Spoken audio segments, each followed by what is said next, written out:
This is SpaceTime Series 27, Episode 71, for broadcast on the 12th of June 2024. Coming up on SpaceTime, the Hubble Space Telescope starts to wind back operations.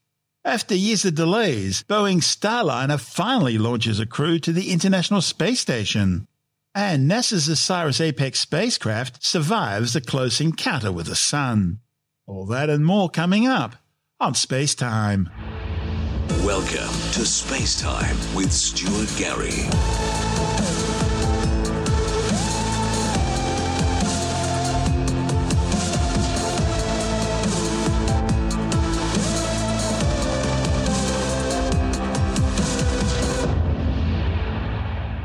It's been described as the most valuable scientific instrument ever made, but NASA's now been forced to announce that the Hubble Space Telescope will begin winding back its science program. The historic Earth-orbiting observatory, which revolutionized astronomical discovery since its launch in 1990, is being forced to scale back operations because of ongoing problems with one of its 3 gyroscopes. The gyros are used to control the direction in which the telescope points. However, one of them has become repeatedly unstable in recent months, causing the telescope to default into safe mode on several occasions. NASA's director of the Astrophysics Division, Mark Clampin, says that following a series of tests and careful consideration of the options, the decision's now been taken to transition Hubble to operate using only one of its 2 remaining good gyros, with the other kept powered up in reserve for future use. The transition will reduce Hubble's efficiency at carrying out scientific observations by 12%, dropping from 85 orbits a week down to 74. And it will no longer be able to track objects closer than Mars, although those sort of targets are fairly rare anyway. NASA calculates there's still a greater than 70% chance that Hubble will remain operational for at least another 11 years, till at least 2035. While Webb's taken over as the primary space telescope thanks to its infrared capabilities, Hubble's primary focus on visible light objects continues to make great astronomical discoveries. In fact, just 2 years ago, it detected the furthest individual star ever seen, Earendel, whose light took 12.9 billion years to reach the Earth. This report from NASA TV. As a cosmic photographer, NASA's Hubble Space Telescope has taken over 1 million snapshots documenting the universe. These images illustrate, explain, and inspire us with their grandeur, but may not match what we'd see with our own eyes. That's because Hubble sees light beyond our sensitivity. Our eyes only sense a small fraction of the universe's light. This tiny band of wavelengths, called the visible spectrum, holds every color in the rainbow. Light outside that span, with longer or shorter wavelengths, is invisible to our eyes. But those invisible wavelengths can tell us so much more about the universe. Hubble houses 6 scientific instruments that observe at different wavelengths. Together, they expand our vision into infrared and ultraviolet light. That doesn't mean Hubble can show us never-before-seen colors. In fact, the telescope can only see the universe in shades of gray. Seeing in black and white allows Hubble to detect subtle differences in the light's intensity. If one wavelength is brighter than another, that tells us something about the science of that object. But because color helps humans interpret what we see, NASA specialists work to process and colorize publicly available Hubble data into more accessible images. When Hubble snaps a photo, it puts a filter in front of its detector, allowing specific wavelengths to pass through. Broadband filters let in a wide range of light. Narrowband filters are more selective, isolating light from individual elements like hydrogen, oxygen, and sulfur. Hubble observes the same object multiple times using different filters. Image processors then assign those images a color based on their filtered wavelength. The longest wavelength becomes red, medium becomes green, and the shortest blue, corresponding to the light sensors in our eyes. Combining them gives us a color image, showcasing characteristics we can't make out in black and white. Adding color reveals the underlying science in every image. It's like translating words into another language, making sure no information is lost. Some words have an exact counterpart. The meaning remains the same when you swap them. Hubble's true color photos are like that. They are a direct translation, using broad filters in wavelengths we can see. Other words can't be translated directly. When we use narrowband filters or peer outside the visible spectrum, it's like translating words with no one-word replacement. Easily done, but requires more work. Narrowband images highlight the concentration of important elements. Infrared images are like heat maps, helping us spot newborn stars in dark, dusty clouds and peer further back in time and space. In ultraviolet, we uncover active aurorae on Jupiter and learn how young, massive stars develop. Image processors also clean up artifacts, signatures in an image that aren't produced by the observed target.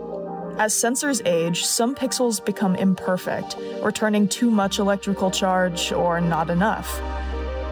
Artifacts can leave behind odd shapes or return images without any true black.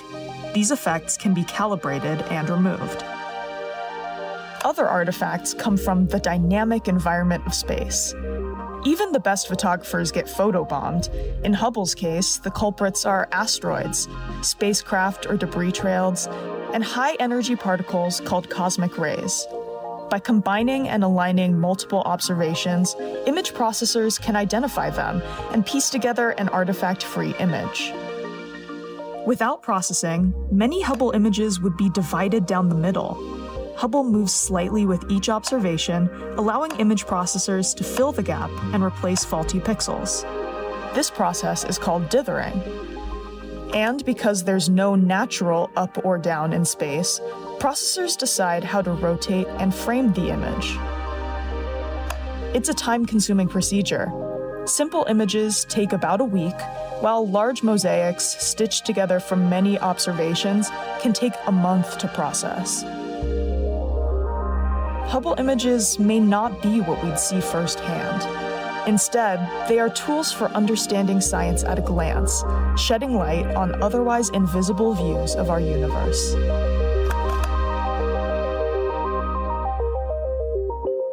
The 11,110-kilogram observatory is based on the design of America's top-secret Keyhole spy satellites, but modified to look up and out into space rather than down onto the Earth's surface. Named after astronomer Edwin Hubble, it was the first to discover that all galaxies are moving away from each other, at least on the cosmic scale. The telescope was launched aboard the Space Shuttle Discovery on STS-31 back in 1990. T-minus 6, 5, 4, 3, 2, 1, and liftoff of the Space Shuttle Discovery with the Hubble Space Telescope, our window on the universe. It was placed into a 515-kilometer high orbit. Unfortunately, first light showed a problem with its primary mirror. That was eventually fixed in the first of 5 Hubble service and repair missions, which took place using space shuttles between 1993 and 2009. With the demise of the Space Shuttle program in 2011, opportunities to continue servicing Hubble came to an end, and the clock's been slowly ticking since then towards the telescope's demise. At the end of the telescope's life, NASA plans to deorbit the spacecraft, that's unless a viable rescue package can be developed. NASA and SpaceX have been studying a possible mission to reboost Hubble's orbit, which is gradually decaying over time due to atmospheric drag, and that mission's also been examining ways of mitigating against the loss of its gyroscopes. However, at this stage, no decision's been made. This is SpaceTime. Still to come. After years of delays and technical issues, Boeing's Starliner has finally launched a crew to the International Space Station, and NASA's OSIRIS Apex mission has survived unscathed following its closest ever encounter with the Sun. All that and more still to come on SpaceTime.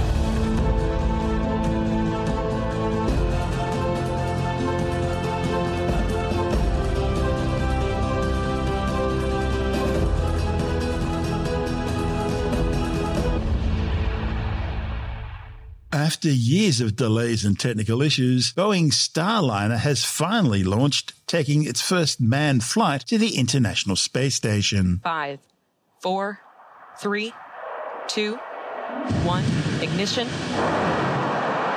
And liftoff of Starliner and Atlas V, carrying 2 American heroes, drawing a line to the stars for all of us. Commander Butch Wilmer, they're calling down to Mission Control here in Houston that the spacecraft has begun rolling into the right attitude for its ascent. The Guidance, Navigation, and Control Officer here in the room seeing good data on that.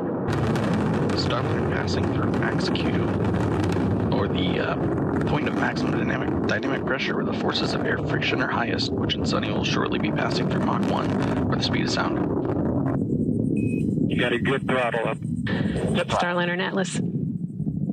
Looking good with speeds and attitude increasing as expected. Coming up in less than 20 seconds, the solid rocket boosters will run out of fuel and burn out.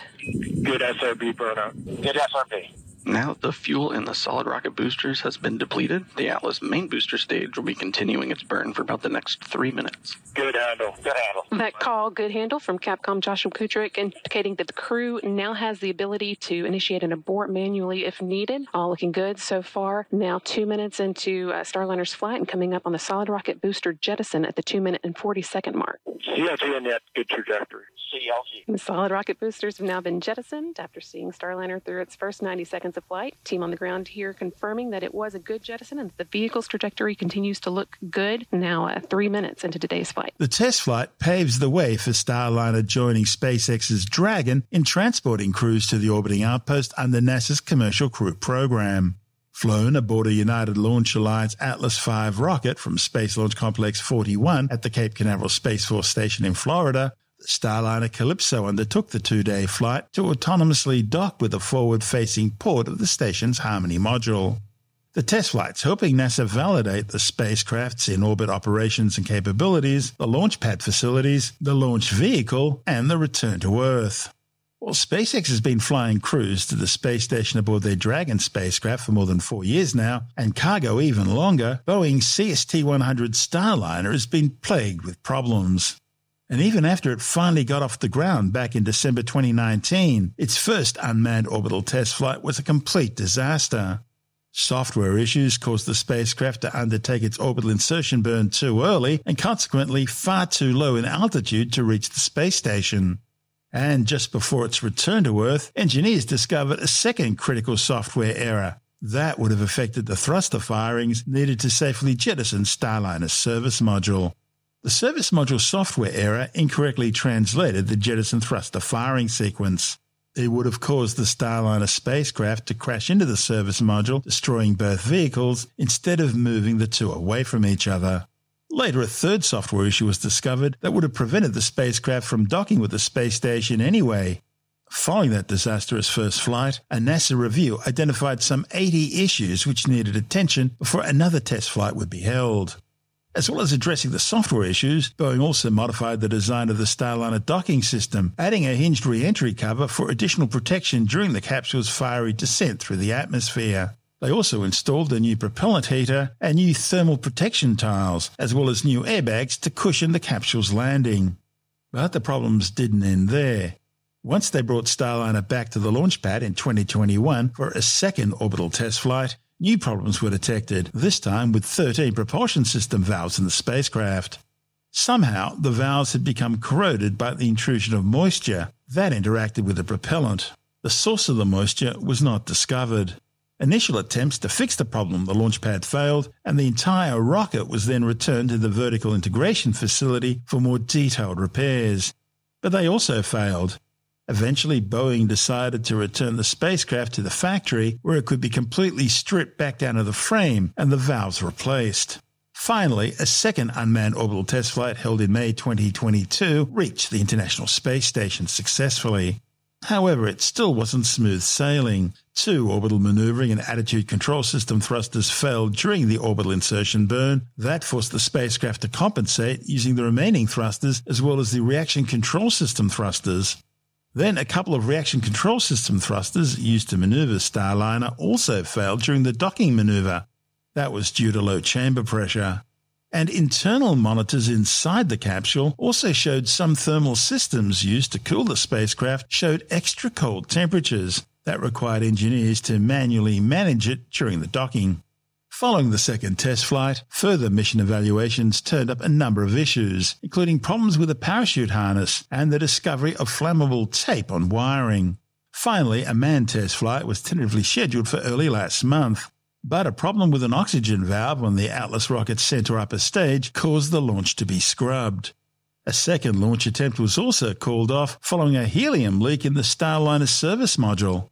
Other technical glitches included a voltage surge affecting the astronaut's suit cooling systems.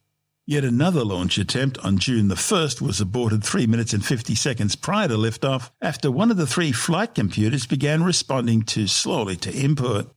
Once they finally got off the ground, the crew were asked to put Starliner through its paces with a long list of tests, including taking manual control of the spacecraft. Its docking with the space station's Harmony port went smoothly. Starliner will now remain docked to the orbiting outpost for at least 8 days as crew carry out additional tests, including whether the ship can be used as a safe haven in the event of problems on the space station. After undocking, Starliner will return to Earth, undertaking a parachute and airbag-assisted landing on the White Sands Missile Range in New Mexico. And if all that goes smoothly, it'll begin regular operations transporting crew to the space station under NASA's Commercial Crew Program. This is SpaceTime. Still to come, NASA's OSIRIS Apex spacecraft unscathed after a searing pass by the Sun, and later in the science report, a new study shows how irrational, inconsistent, and prone to making mistakes artificial intelligent chatbots really are. All that and more still to come on SpaceTime.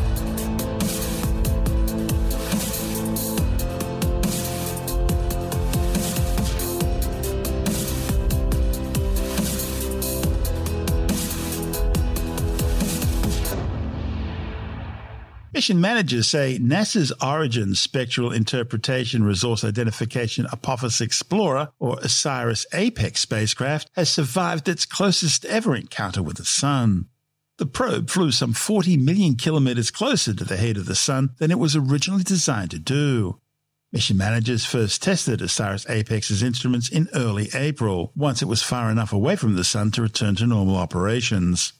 OSIRIS Apex is on an elliptical orbit around the Sun that brings it to a point closest to the Sun, called perihelion, every 9 months. That's needed to get it on a path that will allow it to meet up with its new target, the asteroid Apophis, in 2029. Early data on Apophis indicated that it was likely to impact the Earth. But as astronomers found out more about the asteroid, the chances of a direct hit on the Earth became less and less likely. Still, it will pass awfully close to the Earth, closer than many satellites. That'll provide astronomers with a chance of studying this asteroid close up. In order to reach Apophis, the OSIRIS Apex's trajectory includes several perihelions that are closer to the Sun than the spacecraft was originally designed to withstand. Besides confirming that the January perihelion worked as predicted, engineers found some surprises while testing the spacecraft's components. In fact, amazingly, some instruments on the spacecraft came out better than expected following their exposure to the higher temperatures. These include the camera that helped map Bennu during the OSIRIS-REx mission, and which will do the same once OSIRIS Apex reaches Apophis. That camera has seen a 70% reduction in hot pixels since April 2023, which was the last time it was tested. Hot pixels are common in cameras in space. They show up as white spots in images when detectors accumulate exposure to high-energy radiation, mostly from the Sun. It's possible that the heat from the Sun reset the pixels through annealing. Before perihelion, the spacecraft's visible and near-infrared spectrometer, which mapped the surface composition of Bennu, and which will do the same at Apophis, appeared to have a rock from Bennu stuck inside its calibration port. Scientists suspect that sunlight was blocked from filtering through the instrument after the spacecraft, back in its OSIRIS-REx days, grabbed a sample of the asteroid Bennu back on October the 20th, 2020. By picking up the sample and then firing its engines to back away from Bennu, the spacecraft stirred up dust and pebbles, some of which clung to it. But with enough spacecraft maneuvers and engine burns after sample collection, the rock in the calibration port appears to have finally become dislodged. Scientists will check the spectrometer again when OSIRIS-REx swings past the Earth on September the 25th next year for a gravitationally assisted boost. Needless to say, the spacecraft's better-than-expected performance during its first close encounter with the Sun is welcome news. But engineers are cautioning that doesn't mean it's time to relax. OSIRIS Apex needs to execute 5 more exceptionally close passes of the Sun, along with 3 gravity assists of the Earth, in order to reach its final destination. It's unclear exactly how the cumulative effect of 6 perihelions at closer distances than designed will impact the spacecraft and its components. The second OSIRIS-REx perihelion is slated for September the 1st this year. At its closest, the spacecraft will be just 76 million kilometres away from the Sun. That's roughly half the distance between the Earth and the Sun, and well inside the orbit of Venus. This is SpaceTime.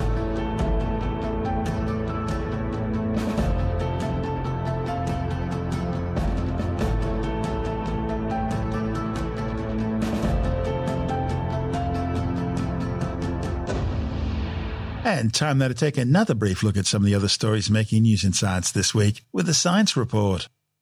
A new study has found a link between an eczema diagnosis and severity and the amount of salt in your diet.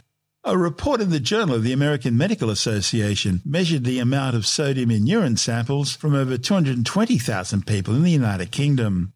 The authors investigated whether a higher sodium level was linked to a higher risk of eczema. They found that simply excreting 1 more gram of sodium per day was associated with an 11% higher odds of having been diagnosed with eczema, a 16% higher odds of the eczema being active, and an 11% higher odds of more severe eczema. The authors say that taking just a single urine sample from their participants meant their results do have some limitations. But there are still a lot of unknowns about what drives the eczema. But the results may contribute to a better understanding of how diet influences the skin condition. A new study claims that having a long-term partner or close relationships with friends and family can reduce your risk of heart disease in older age. The findings, reported in the Journal of Epidemiology and Community Health, looked at the social lives of nearly 10,000 Australians aged over 70 and then followed up with them for an average of 6.4 years to see if they developed cardiovascular disease.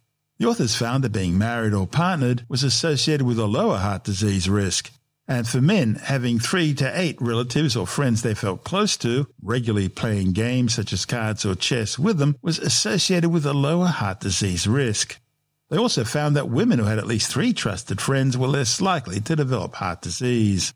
The researchers conclude that social support may be important for protecting the health of older people who do not have a close-knit support network.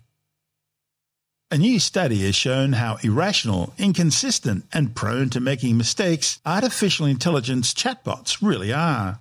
A report in the Journal of the Royal Society Open Science asked 7 different artificial intelligence chatbots to complete a series of tasks designed by psychologists to show that we humans often reason in irrational ways. Amazingly, they found that chatbots are even more irrational than humans and often make mistakes that people don't, especially when maths is involved. The chatbots were also inconsistent when asked to repeat the same task, providing both human-like and non-human-like responses and getting the task right sometimes, but wrong on other attempts. The authors say OpenAI's ChatGPT 4.0 gave the most logical, human-like responses, while Meta's Llama 2 performed the worst, only giving human-like responses in 8.3% of cases and refusing to answer at all in 41.7% of cases. Australia's e-Safety Commissioner has been dealt a reality check after being forced to back down on her legal efforts in the federal court to force international companies such as the social media giant X, formerly known as Twitter, to abide by Australian law, even in their overseas operations beyond Australian jurisdiction. Julie Inman Grant tried to hide vision, allegedly showing a radical Islamic terrorist repeatedly thrusting a knife into a much-loved Christian bishop during a Western Sydney church service.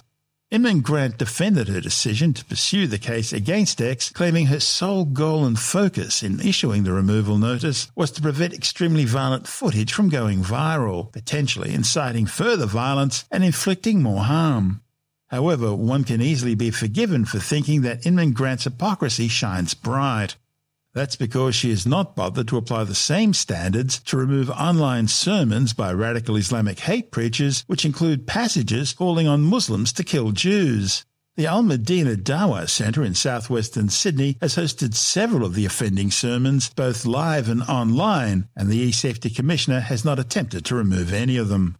X's Global Government Affairs team welcomed the news of Inman Grant's backdown, saying the case has raised important questions on how legal powers can be used to threaten global censorship of freedom of speech. With the details, we're joined by technology editor Alex Zaharov-Reutt from Tech Advice Start Life. What Julie Inman Grant, as the Australian E-Safety Commissar, as Elon Musk calls her, or the Commissioner, did was to draw mountains of attention to this video on a global basis, due to the fact she also tried to ban this globally. And so many more people were able to see it. Many people were drawn to the fact that it was on television news, Facebook pages, and other places that you could quite easily see it. There were any number of examples of other acts that you would imagine would have been more appropriate to request the banning of, and yet we hear nothing about that. And Julie Inman Grant's declaration that other social media platforms and search engines complied with their requests and removal notices, including Meta, Microsoft, Google, Snap, TikTok, Reddit, and Telegram. She says this is because the video violated their terms of service and their statements of decency. But I think that's just an excuse. It just proves that those particular platforms do not stand up for freedom and free speech, and for people to know what the truth was based on actual videos. But look, she's lost her bid in court. She's decided to pull back because you could see there would be a terrible loss. Well, for a start, it wouldn't work legally. One nation cannot dictate to the world what they can and can't watch online. It doesn't work that way. Every country is a sovereign entity. Well, that is absolutely true. And yet, Julie Inman Grant will tell you that a bunch of other organizations, as we named previously, were complicit in taking this information down on a global basis. So there's plenty of people. That was voluntary. That wasn't by law. And she wanted to make it a legal statute. And it doesn't work that way.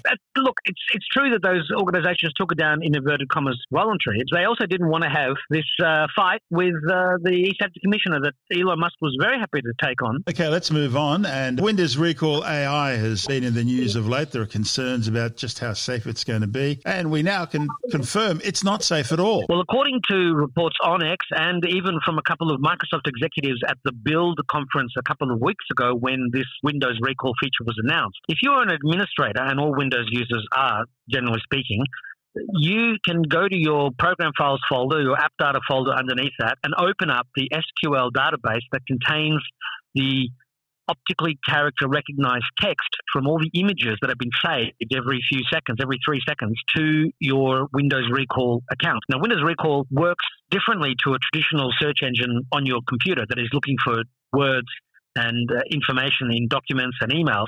Here, it is able to recognize through AI images of a brown bag that you're wanting to buy for your partner, or a blue dress, or a blue suit. And because it can recognize that these are suits and oranges and whatever else, it can convert that into text and then allow you to search in the way that Microsoft calls semantically. So you may not remember the name of the presentation, but you may remember that it had purple writing pointing to a graph somewhere on one of the pages. And this increases the likelihood of you being able to find something where you don't remember the exact details of what the document was called or precisely what it was about. But if you can remember something about it, this new system will let you find it. Now, Satya Nadella, the CEO of Microsoft, in an interview with Joanna Stern, the tech writer for the New York Times, in answer to her question, well, isn't this a bit creepy? Can't this be hacked? Can't people break in and then download this information? He said, well, no, it's encrypted, it's protected, we're never going to use it to train our AI. But now, of course, given that actually you can find this database quite easily, it may not contain the images, but it can contain a lot of information about the text that was on those images through OCR. Well, that information could be hacked off your computer, could be used against you. And because it's taking place every 3 seconds, there is every chance that this is going to be the most comprehensive PC surveillance system used against humans that we've ever seen. And Microsoft is not normally known for being forthright with how secure their systems are. They can't protect their own systems from being hacked with Outlook attacks and all the rest. So it's caused great concern, and people are asking for Windows Recall to be recalled. When's it coming out? The actual PCs themselves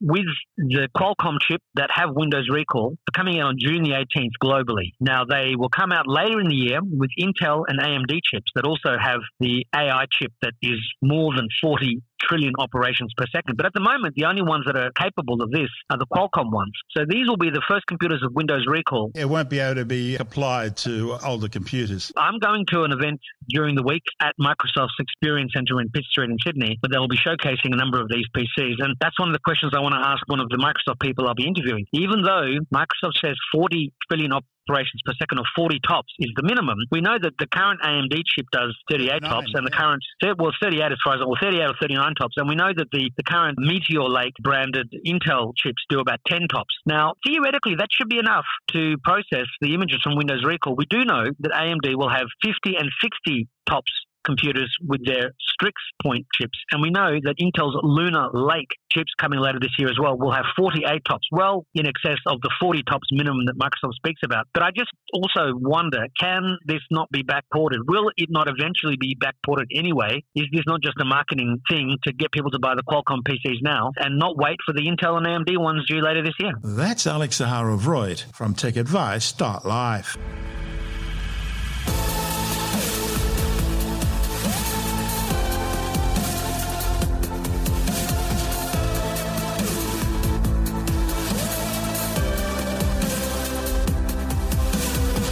That's the show for now.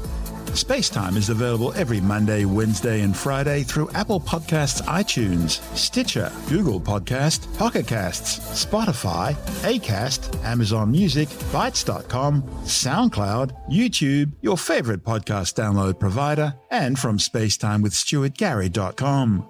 SpaceTime's also broadcast through the National Science Foundation on Science Zone Radio and on both iHeartRadio and TuneIn Radio. And you can help to support our show by visiting the SpaceTime store for a range of promotional merchandising goodies, or by becoming a SpaceTime patron, which gives you access to triple-episode commercial-free versions of the show, as well as lots of bonus audio content which doesn't go to air, access to our exclusive Facebook group, and other rewards. Just go to spacetimewithstuartgary.com for full details. And if you want more space time, please check out our blog, where you'll find all the stuff we couldn't fit in the show, as well as heaps of images, news stories, loads of videos, and things on the web I find interesting or amusing. Just go to spacetimewithstuartgary.tumblr.com. That's all one word, and that's Tumblr without the E. You can also follow us through @StuartGary on Twitter, @SpaceTimeWithStuartGary on Instagram, through our SpaceTime YouTube channel, and on Facebook, just go to facebook.com/SpaceTime with Stuart Gary. You've been listening to SpaceTime with Stuart Gary. This has been another quality podcast production from Bytes.com.